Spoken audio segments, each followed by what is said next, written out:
என்னது இட்லி? எப்பா இட்லி போட்ட ஏசமான எவ்வளவு பெரிய பூகம் வந்தாலும் சரிடா, நீ ஒரு ஆள் எஸ்கேப் ஆயிருப்பா. வெல்கம் டு ஐஆர்எக்ஷன் சேனல். எங்களோட வீடியோஸ் உங்களுக்கு பிடிச்சிருந்ததுன்னா லைக் பண்ணுங்க, கமெண்ட் பண்ணுங்க, ஷேர் பண்ணுங்க, மறக்காம சப்ஸ்கிரைப். ஓகே, இப்போ என்ன வீடியோ போனால் எரும மூவிஸ் சேனல் தான் பார்க்குறோம். ரீசனபிள் வீடியோ தான் பார்க்குறோம்.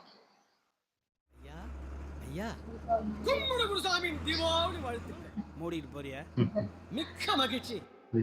தோழர்களே, இந்த வீடியோ யாரோட மனதையும் புண்படுத்துறது நோக்கமில்ல பாத்துக்குங்க. அதையும் மீறி எந்த டோலருடைய மனதாவது புண்பட்டா அதுக்கு கம்பெனி பொறுப்பு இல்ல. ஏஆர்எம்ஸ் வீக்கஸ்ட் ரேட்டிங் சர்க்கார் சேனல்ல போட்ட பாட்டு ஹிட் படம் ஃபிளாப் ஃபீட் அனிருத் அப்படின்ற வீடியோல ஏஆர் முருகதாஸோட புவரஸ்ட் மேக்கிங் தர்பார் அப்படின்னு சொல்லியிருந்தேன். ஏஆர் முருகதாஸோட one of the poorest making தான் இந்த தர்பார். சோ இத பார்த்த நிறைய பேர் கமெண்ட்ஸ்ல இல்ல ப்ரோ, முருகதாஸோட புவரஸ்ட் மேக்கிங் புவரஸ்ட் ரைட்டிங்னா அது சர்க்கார் தான் அப்படின்னு கமெண்ட் பண்ணிருந்தாங்க. இன்ஸ்டாகிராம்ல ஒரு டோலர் டிஎம் பண்ணிருந்தாரு. இந்த சர்க்காரோட ஃபிளாஸ் எல்லாம் பாயிண்ட் அவுட் பண்ணி எனக்கு டிஎம் பண்ணிருந்தாரு. ப்ரோ இத பத்தி பேசுங்கன்னு. சோ சர்க்காரை ரீவாட்ச் பண்ணலாம் அப்படின்னு முடிவு பண்ணி ஒரு ரீவாட்ச் போட்டேன். And yes, AR Murugadoss one of the weakest writing come making na அது சர்க்கார் தான். இதுதான் நம்ம சர்க்கார். பட் எப்படி ஒரு வீக்கஸ்ட் ரைட்டிங் இருக்கக்கூடிய இந்த படம் கிட்டத்தட்ட 6 வருஷம் கழிச்சு இன்னைக்கும் மக்களால வீக்கஸ்ட் ரைட்டிங் அப்படின்னு சொல்லப்படுற அந்த படம் கிட்டத்தட்ட 250 கோடி கலெக்ட் பண்ணி 2018ல தமிழ்ல வெளிவந்த டாப் 5 பாக்ஸ் ஆபீஸ் கலெக்ட் பண்ண படங்களோட லிஸ்டுக்குள்ள வந்தது எப்படி? என்னைக்காவது யோசிச்சிருக்கீங்களா? Let's break down. சோ வணக்கம் டோலர்களே, அப்போ ஆரம்பிக்கலாங்களா?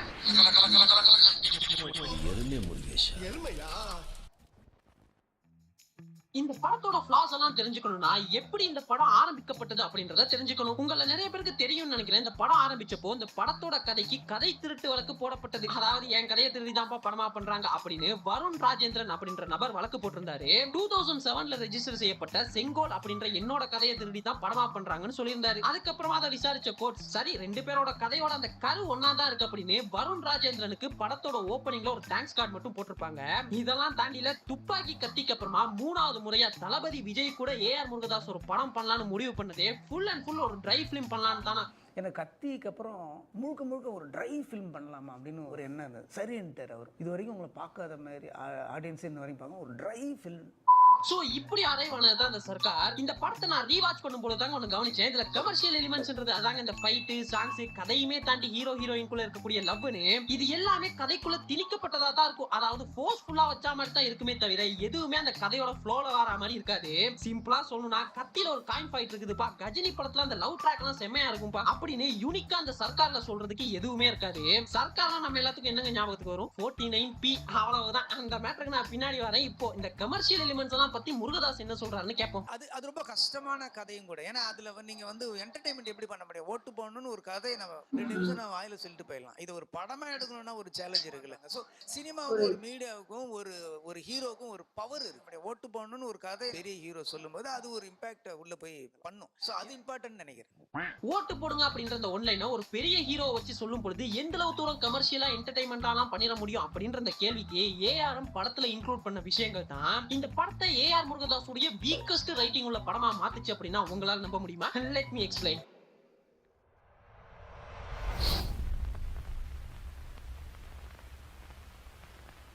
முருகதாஸ் ஆல்ரெடி அந்த இன்டர்வியூல எல்லாம் சொன்ன மாதிரி ஒரு சோசியல் மெசேஜ் ஒரு பெரிய ஹீரோ வச்சு சொன்னாதான் அது நிறைய பேருக்கு ரீச் ஆகுன்றதுனாலே இந்த மொத்த சர்க்கார் படத்தையும் படத்துல இருக்க கேரக்டர்ஸ் மூலமா சொல்லாம டோட்டலாவே சுந்தர் ராமசாமி அப்படின்ற தளபதி பண்ண கேரக்டரோட பிஓவில தான் சொல்லியிருப்பாரு.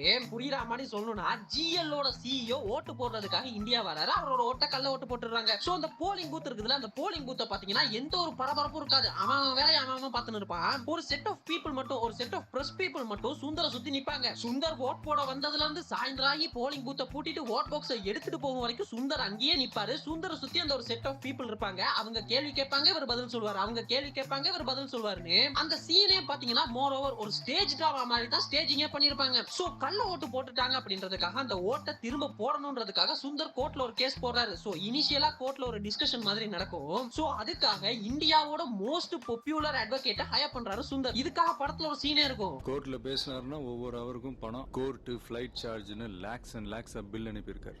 ஆனா கோர்ட்ல அந்த அட்வொகேட் பேச வேண்டிய விஷயத்தெல்லாம் சுந்தர் கேரக்டர் தான் பேசின்னு இருக்கும். இவ்வளவு பெரிய ஆமா, படம்னா அப்படிதான் இருக்கும். ஒரிஜினலா பேச முடியும். இவரோட என்ஆர்ஐ இவரோட ஐடி அண்ட் பாஸ்போர்ட் ப்ரூஃப் பார்க்காம ஓட்டு போட விட்டது தப்பு. இந்த பாயிண்ட மட்டும் தான் பேசுவாரே தவிர ஒரு ஓட்டோட மகிமை என்ன, ஒரு ஓட்டு என்னத்தெல்லாம் மாத்தும், ஒருத்தரோட ஓட்டு கள்ள அப்புறம் எதுக்கு தளபதி போடுறாங்க வேற யாரையா போட்டு. 49B எல்லாத்தையுமே சுந்தர் கேரக்டர் தான் பேசி அவரோட ஓட்டுக்கு அவர் தான் டிபேட் பண்ணின்னு இருப்பாரு. அவ்வளவு ஏங்க 49B ஒரு சட்டம் இருக்குது, கோர்ட் ஜட்ஜிக்கே தெரியாது, அதையும் சுந்தர் கேரக்டர் தான் சொல்லின்னு இருப்பாரு. செக்ஷன் 49P படி ஒருத்தருடைய ஓட்டு கள்ள ஓட்டா போடப்பட்டிருந்தா அவருக்கு பேலட் ஓட்டுன்னு ஒண்ணு கொடுத்து அவருடைய ஓட்டை போட அனுமதிச்சிருக்கோம். Is there a law like this? Yes, he is correct. படிச்சிருந்தாலே தெரியும்.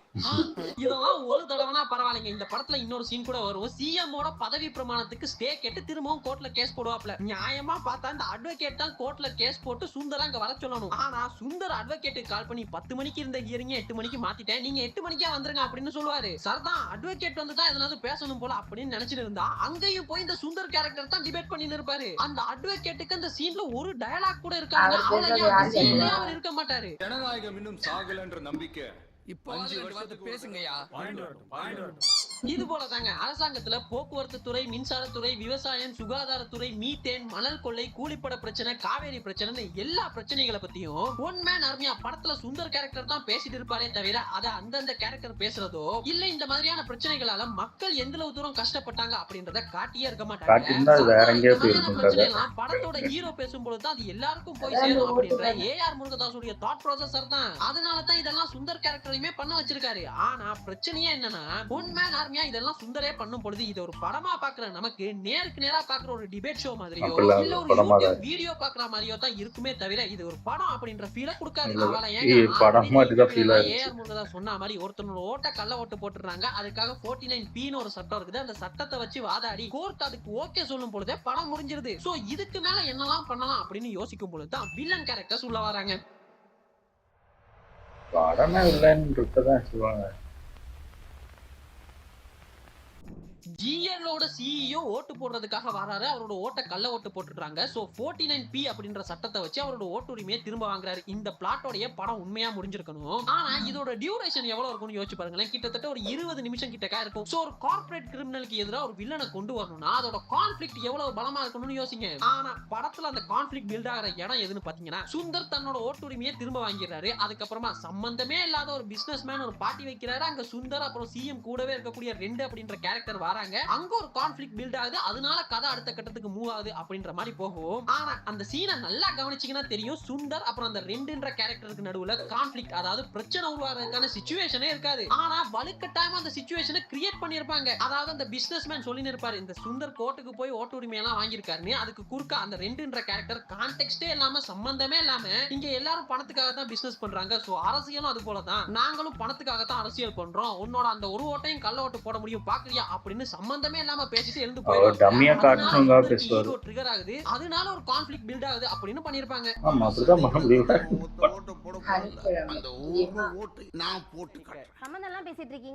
அதுக்கப்புறமா சுந்தர் கோர்ட்ஸ்ல இந்த சிஎம் ஓட பதவி பிரமாணத்துக்கு ஸ்டே வாங்கிடுறாரு. அதனால ஒரு கலவரம் உருவாகுது. சுந்தர ஊர் பூரா தேடுறாங்க. ஆனா சுந்தர் அவங்களோட இடத்துக்கே வராரு. வந்தவர் அந்த 2ன்ற கேரக்டருக்கு ஒரு பாடம் எடுக்கிறாரு. அந்த பாடத்தோட முடிவுல அந்த 2 சொல்றாப்ல என் தலைவன் ஒரு பிராண்டியானு, அதுக்கு சுந்தர் சொல்றாப்ல அந்த பிராண்ட் அழிக்கிறதுக்காக அவர் நிக்கிற தொகுதியில நின்னு அவரையே ஜெயிக்கிறேன் அப்படின்னு எதிர்த்து நிக்கிறாருன்னு இன்டர்வல்ல ஒரு கான்ஃபிளிக்ட் பில்ட் பண்றாங்க. அது என்ன சொன்னீங்க? பிராண்டிங். அந்த பிராண்ட் அழிக்கிறதுல தான்டா நான் ஸ்பெஷலிஸ்ட். வில்லனோட வரக்கூடிய அந்த 2 கான்ஃபிளிக்ட்டுமே பாத்தீங்கன்னா இவரோட ஓட்ட கள்ள ஓட்டு போட்டாங்க, அந்த ஓட்ட மறுபடி போடுறதுக்காக போனாரு, அதனால வில்லனோட கிளாஷ் வந்ததுன்னு இல்லாம கதைக்கு சம்பந்தமே இல்லாம இந்த 2 கான்ஃபிளிக்ட்டையும் ஆர்டிபிஷியலா உள்ள கொண்டு வந்த மாதிரி தாங்க இருக்கும். இப்போ சுந்தர் கேரக்டர் பாலிடிக்ஸ்குள்ள வரணும்னு எதனால முடிவு பண்றாரு அப்படின்ற கன்ஃபியூஷன் படம் பூராவுமே இருக்குங்க. ஏன்னா அந்த படத்துல ஒரு சீன் இருக்கும், கடன் தொல்லையால ஒரு குடும்பம் தற்கொலை பண்ணிப்பாங்க. சோ அதுல பாதிக்கப்பட்ட அந்த குழந்தைய போய் பாப்பாரு. அது மாதிரி நிறைய பாதிக்கப்பட்ட மக்களை பாப்பாரு. ஆனா அப்போலாம் பாலிடிக்ஸ்குள்ள வரணும் அப்படின்னு டிசைட் பண்ண மாட்டாரு. ஆனா வில்லனோட அல்லக்கை என் தலைவன் எதிர்த்தோம்னால ஒண்ணுமே பண்ண முடியாது அப்படின்னு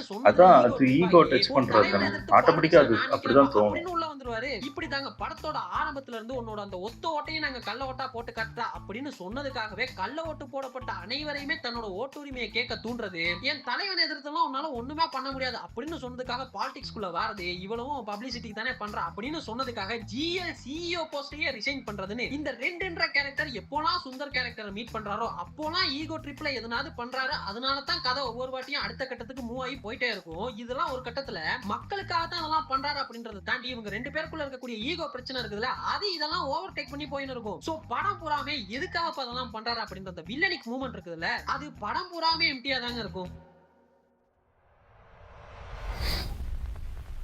இன்டி ஹீரோயின் இது உண்மைதான். இது உண்மை. பொதுவாவே ஏஆர் முருகதாஸோட படங்கள்ல ஹீரோயின்கான ரோல் அப்படின்றது ஒரு முக்கியமான ரோலா இருக்குங்க. முக்கியம் நான் சொல்றது படத்துல ஸ்கிரீன் பிரசன்ஸ் அப்படின்றது ஹீரோயின்க்கெல்லாம் கம்மியா இருந்தாலும் அந்த ஹீரோயின் தான் கதையா அடுத்த கட்டத்துக்கு கொண்டு போறவங்களா இருப்பாங்க. சே ஃபார் எக்ஸாம்பிள் துப்பாக்கியில காஜல் அகர்வால் பைக்கி எடுத்துட்டு போறோம்னா துப்பாக்கி படமே கிடையாது. பஸ்ல போவாங்க. கதிரேசன் கேரக்டர் ஃபாரின் போகும் பொழுது அங்கிதா கேரக்டர் போன் கிடையாது. அது போலதான் கஜினி, ஏழாம் அறிவு, ஸ்பைடர் தோ கடைசியா வந்துச்சுல சிக்கந்தர், மதராசி வரைக்குமே ஹீரோயினோட ஸ்கிரீன் பிரசன்ஸ் கம்மியா இருந்தாலும் அந்த கதையா அடுத்த கட்டத்துக்கு மூவ் பண்ணி கொண்டு போற பங்கு ஏஆர் முருகதாஸோட படங்கள்ல ஹீரோயினுக்கு தான் இருக்குது. எனக்கு தெரிஞ்சு இந்த ஃபார்முலாவை பிரேக் பண்ண 2 ஏஆர்எம்மோட படங்கள்னு பாத்துக்கிட்டீங்கன்னா Darbar and Sarkar. And obviously இந்த 2 படத்துலயும் ரைட்டிங் கொஞ்சம் வீக்கா இருக்கும். இப்போ இந்த சர்க்கார் மேட்டருக்கு வந்தோம்னா படத்துல சுந்தர் கேரக்டர் இந்தியா வந்து இறங்குனதுமே ஹீரோயினுக்கும் இன்ட்ரோ கொடுத்துறாங்க. அப்ப இந்த ஹீரோயினோட அப்பா சொல்றாரு, நீ சுந்தர் கூடவே இருமான்னு. அவர் சொன்ன அந்த ஒத்த வார்த்தைக்காக கடைசி வரைக்கும் ஹீரோயின் கேரக்டர் நிலா சுந்தர் கூடவே சும்மாவே இருக்காங்க. அவங்களுக்குன்னு டயலாக்ஸ் கிடையாது, கதையில எதுவும் இன்வால்வ்மெண்ட் கிடையாது, சும்மாவே கிளைமேக்ஸ் வரைக்கும் கூடவே இருப்பாங்க. இந்த சுந்தர் கேரக்டர் ஃபாரின்ல இருந்து வரும்போது கூடவே கூட்டிட்டு வருவாரு வெள்ளக்கார பொண்ணு. அந்த பொண்ணோட உச்சபட்ச டயலாக் என்னவா இருக்கும் தெரியுமா? எஸ் சார், நோ சார், அவ்வளவுதான். அந்த பொண்ணு ஒரு கட்டத்துல திருப்பி அனுப்பிடுவாரு. லிட்டரலி இந்த ஹீரோயின் நிலா கேரக்டர் அந்த பொண்ணை ரிப்ளேஸ் பண்றதுக்காக படத்துல இருந்தா மாதிரி தான் இருப்பாங்களே தவிர மித்தபடி எந்த பயனும் இல்ல. படத்தோட ஸ்டார்டிங்ல வர ஹீரோயின் ஹீரோ கூடவே இருப்பாங்க. ஏன் இருப்பாங்க, எதுக்கு இருப்பாங்கன்னே தெரியாது. அப்படியே டிராவல் பண்ணுவாங்க. ஹீரோ கூடவே மீட்டிங், கோர்ட் கேஸ்னு எல்லா இடத்துக்கும் போவாங்க. திடீர்னு இன்டர்வல் கிட்டக்க காணாம போயிருவாங்க. அதுக்கப்புறமா இன்டர்வல் முடிஞ்சு பாட்டுக்கு டான்ஸ் ஆடுவாங்க, மறுபடியும் காணாம போயிருவாங்க. அதுக்கப்புறமா ஒரு விரல் புரட்சி பாட்டுக்கு வருவாங்க, டான்ஸ் ஆடுவாங்க, மறுபடியும் காணாம போயிருவாங்க. அப்ப காணாம போறவங்க கிளைமேக்ஸ்ல தாங்க திரும்பி வருவாங்க. ஏன், எதுக்கு? அட்லீஸ்ட் செகண்ட் ஹாஃப்ல அந்த சுந்தரோட பாலிடிக்ஸ் ஜர்னில அந்த பொண்ணு பில்டிங்க்கு பெயிண்ட் அடிக்க வந்ததை தவிர வேற எதனாவது ஹெல்ப் பண்ற மாதிரி சரி காட்டி இருக்கலாம்.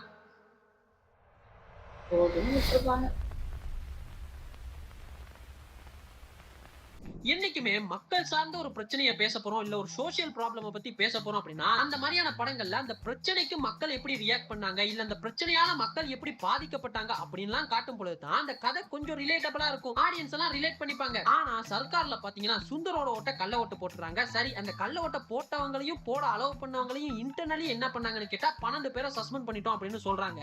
இன்னொரு பக்கம் அந்த கள்ள ஓட்டு போட்ட யோகி பாபு கேரக்டரை சுந்தர் கூடவே வச்சுப்பாரு. அவரை கவர்மெண்டோ இல்ல போலீஸோ கண்டுபிடிச்சாங்களா இல்லையான்றதெல்லாம் டோட்டலி ஃபைன் கூட வச்சுக்கிட்டாலும் ஒரு கட்டத்துல தொகுதிக்கு 1000 பேர் 2000 பேர்னு தன்னோட ஓட்ட கள்ள ஓட்டு போட்டாங்க அப்படின்னு கேஸ் ஃபைல் பண்றாங்க. சோ இவ்வளவு பேரோட ஓட்ட கள்ள ஓட்டு போட்டிருக்காங்கன்னா அது எவ்வளவு பெரிய விஷயம். சோ இதெல்லாம் யாரு பண்றா, இதுக்கெல்லாம் காரணம் யாரு? இந்த கள்ள ஓட்டு போட்டவங்க எல்லாம் என்ன ஆக்ஷன் எடுத்தது, எலெக்ஷன் கமிஷன் என்ன நடவடிக்கை எடுத்தது, இன்னொரு பக்கத்தை காட்டியே இருக்க மாட்டாங்க. சோ இதனாலேயே இந்த கதையை ரிலேட் பண்ணிக்கிறதுக்கு கொஞ்சம் கஷ்டமா இருக்கும். பட் இதுதான் இந்த கதையோட பிளஸ் பாயிண்ட்னே சொன்னா நம்புவீங்களா? இவ்வளவு ஃபிளாஸ் இருக்கக்கூடிய இந்த படம் 2018ஓட பிக்கஸ்ட் கலெக்ஷன் பண்ணப்பட்ட டாப் 5 தமிழ் படங்களோட லிஸ்டுக்குள்ள வந்தது எப்படி, கமர்ஷியல் சக்சஸ் ஆனது எப்படி அப்படின்னு கேட்டீங்கன்னா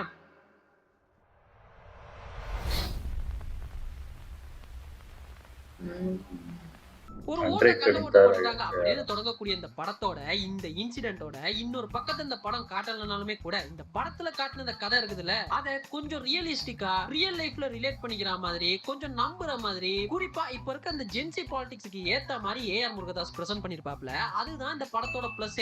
புரியலையா? Let me explain. இது இந்த எப்பவுமே இந்த கார்டு ஒன்று போடுவீங்களா, இந்த படத்துல வரதுலாம் இல்லை அப்படின்னு, அந்த மாதிரி ஒரு கார்டு ஒன்று போட்டு விட்டுருக்கோம்.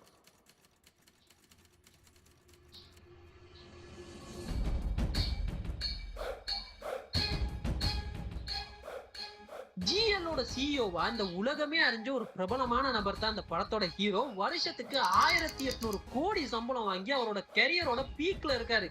1800 கோடி சம்பளம், இன்னும் சம்பாதிக்கணும்னு ஆசை. இப்படி இருக்கக்கூடிய ஹீரோவோட ஓட்டு கள்ள ஓட்டா போடப்படுது. சரிப்பா, என் ஓட்ட கள்ள ஓட்டு போட்டாங்க, அந்த ஓட்டை நான் திரும்பவும் வாங்கிக்கிறேன் அப்படின்னு போகும் பொழுது ஆளுங்கட்சியால பல பிரச்சனைகள் கொடுக்கப்படுது. மீன்வைல் இதனால மக்கள் படக்கூடிய பிரச்சனையும் ஹீரோ பாக்குறாரு.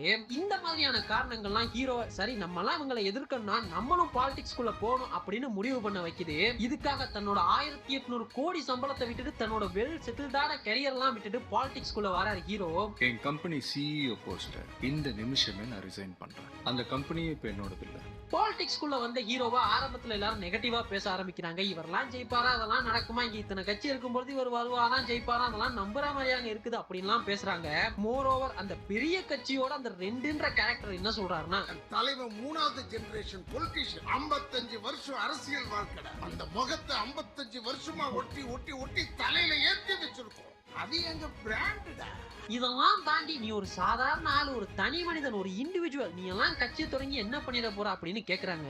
உன் கான்பிடென்ட் நினைச்சு எனக்கு ரொம்ப சிரிப்பு இருக்கு. நாங்க பெரிய இயக்கம், நீ ஒத்த ஆளு. ஆனா அதுக்கு ஹீரோ சொல்றாரு, ஒத்தாளு கூட்டமா மாறுறது, கூட்டம் ஒத்தாளா மாறுறது இப்பவே நல்ல கருதான் சார். சோ ஹீரோ பாலிடிக்ஸ்குள்ளயுமே வராரு. பொதுவா நம்ம ஒரு பாலிட்டிஷியன்ஸ்னாலே வேட்டி சட்டை அப்படின்னு ஒரு விம்போ இருக்கும், அதெல்லாம் உடைச்சு பேண்ட் சட்டையிலுமே ஸ்மார்ட்டான பாலிடிக்ஸ் பண்ணலாம் அப்படின்னு உள்ள வராரு. இது வரைக்கும் இருந்த ட்ரெடிஷனல் பாலிடிக்ஸ் எல்லாம் உடைச்சு இன்னைக்கு இருக்க ஜென்சியோட பெரிய பலமான சோசியல் மீடியாவை பலமா வச்சு இளைஞர்களை ஒரு கூட்டமா சேர்த்து ஒரு வாரியர் கேங்கா உருவாக்கி அதை வச்சு பாலிடிக்ஸ் பண்ண தொடங்குறாரு.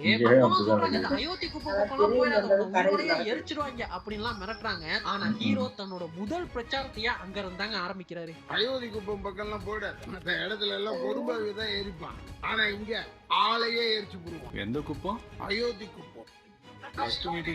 ஆரம்பத்துல அங்க ட்ரோல் பண்றாங்க, தக்காளியை கொண்டு அடிக்கிறாங்க, செருப்பை கொண்டு அடிக்கிறாங்க. அவ்வளவு ஏன் நீ எல்லாம் ட்விட்டர்லயே பாலிடிக்ஸ் பண்ணிக்கலாம் அப்படின்னு சொல்றாங்க.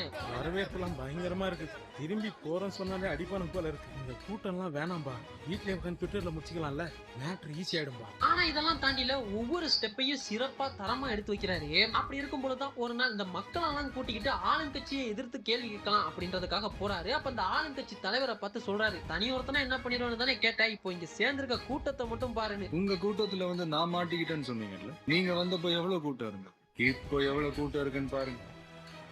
இதுல ஈகோ ட்ரிப் ஆகக்கூடிய அந்த ஆளுங்கட்சி தலைவர் மாசிலாமணி கேரக்டர் போலீஸ்க்கு தடியடி நடத்துறதுக்கு இன்ஸ்ட்ரக்ஷன் கொடுக்குறாரு. போலீஸும் அங்க வந்த மக்கள் மேல எல்லாம் தடியடி நடத்துறாங்க. பல மக்கள் இதுல காயப்படுறாங்க. அந்த ஹீரோவை நம்பி வந்த மக்கள் எல்லாருமே பாதிக்கப்படுறாங்க. அப்ப ஹீரோ சொல்றாரு, சாரி, எல்லாம் என்னாலதான். அதுக்கப்புறமா இந்த வில்லன் மாசிலாமணி பத்தின ஒரு எவிடன்ஸ் ஹீரோக்கு கிடைக்குது. அதை மக்களுக்கெல்லாம் காட்டிடலாம் அப்படின்னு நினைக்கும் போதுல அது எல்லாத்தையுமே பொய்யாக்குற மாதிரி வில்லன் மாசிலாமணி தன்னோட மகளோட சேர்ந்து ஒரு பெரிய பிளான பண்ணி ஹீரோவை கெட்டவன் அப்படின்ற மாதிரி மக்கள் கிட்ட ப்ராஜெக்ட் பண்ண ட்ரை பண்ணி அதை ப்ராஜெக்டும் பண்ணிடுறாங்க. மக்களும் ஒரு கட்டத்துல நம்புற மாதிரி எல்லாம் இருக்கும் பொழுது வில்லனோட வைஃபே கிளைமேக்ஸ்ல வந்து அப்ரூவரா மாதிரி நடந்த உண்மைகள்லாம் சொல்றாங்க. ஹீரோவும் ஜெயிக்கிறாரு. மொத்தம் வெறும் 14 நாட்கள் இளைஞர்களால தான் இது சாத்தியமானது. மத்த மாநிலத்துல போய் உங்க மாநிலத்துக்காக ரத்தம் சிந்தி அவங்க உயிர் தியாகம் செஞ்சவங்க யாருன்னு கேட்டா 30 வருஷத்துக்கு முன்னால இல்ல 40 வருஷத்துக்கு முன்னால வாழ்ந்தவங்களை சொல்லுவாங்க. ஆனா அதே கேள்வியை இப்போ நம்ம தமிழ்நாட்டுல கேட்டா இந்த வருஷம் ரத்தம் சிந்திய இளைஞர்கள் போன மாசம் உயிர் தியாகம் செஞ்சவங்கன்னு சொல்லுவாங்க. வேதனையா இருந்தாலும் பெருமையா இருக்கு.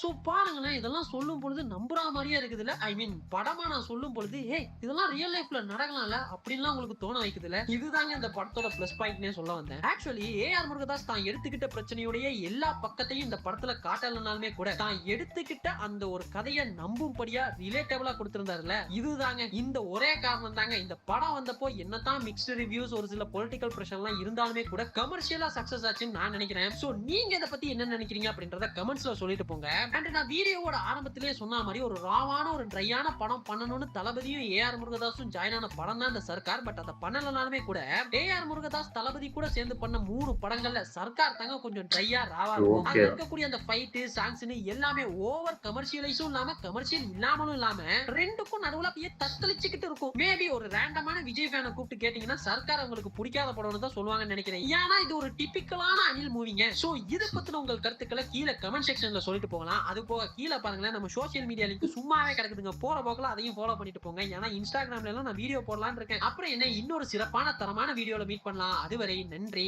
வணக்கம். என்னடா சமுதாயம் பேசிட்டு இருக்க?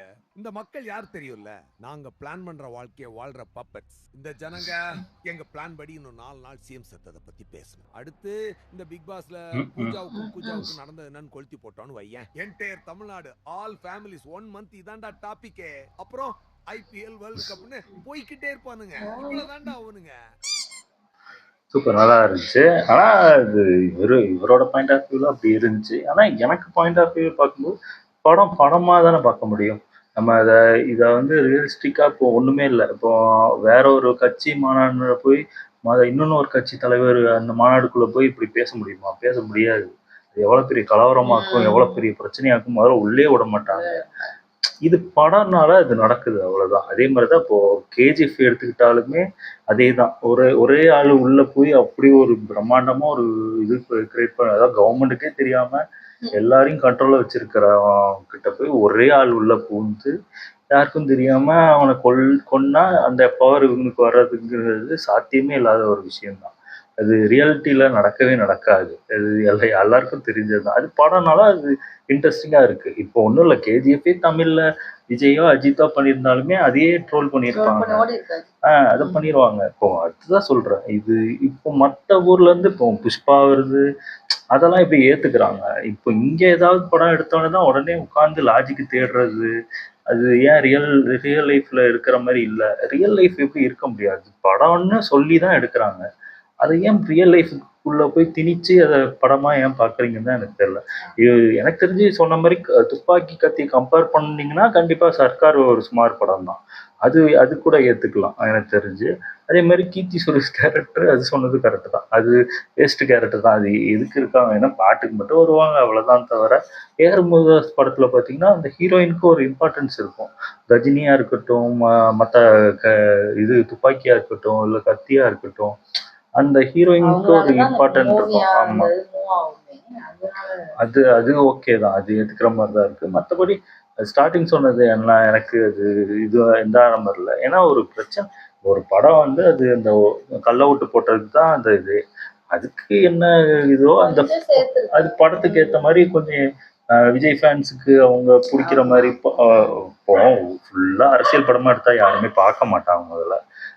அது ஒரு பெரிய ஹீரோ நடிக்கிறாங்கன்னா அது கண்டிப்பா ரொம்ப பார்ப்பாங்களான்னு டவுட் தான் எனக்கு தெரிஞ்சு. இல்ல அந்த வக்கீல் ஒருத்தர் பேசல, இவர்தான் எல்லாத்தையும் பேசுறது யாரும் உட்காந்து பாக்குறது இல்ல. அதான் சொல்றேன், ஹீரோன்னு போட்டிருக்கதே தளபதி விஜய் தான். அப்போ அவங்களதான் முக்கியமான விஷயத்த பேச வைப்பாங்க. அது படம்னாலதான் வக்கீல் பேசாம இவர் பேசுற மாதிரி காட்டுறாங்க.